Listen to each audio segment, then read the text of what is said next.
Assalamualaikum warahmatullahi wabarakatuh. Pemirsa yang saya hormati, kita sekarang bincang-bincang tentang nagari beriman, nagari aman, dan nagari sejahtera.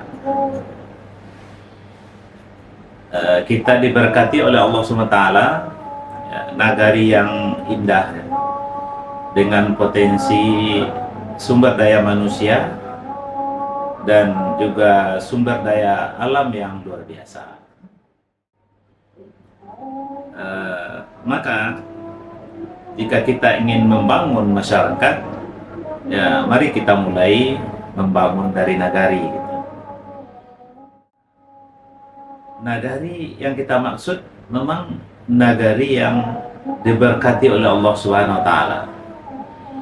Kalau dalam bahasa Al-Quran disebut dengan nagari yang baldatun thayyibatun wa rabbun ghafur. Kita sederhanakan, nagari itu adalah nagari yang masyarakatnya beriman, masyarakatnya hidup dalam kesehariannya terasa aman, dan masyarakat yang mereka secara ekonomi sejahtera.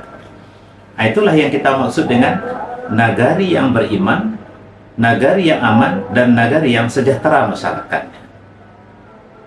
Jika ini bisa kita wujudkan, luar biasa. Insya Allah kita akan merasakan dan menikmati doa yang selalu kita ungkapkan kepada Allah dalam keseharian ibadah-ibadah kita. Rabbana atina fid dunya hasanah wa fil akhirati hasanah wa qina adzabannar.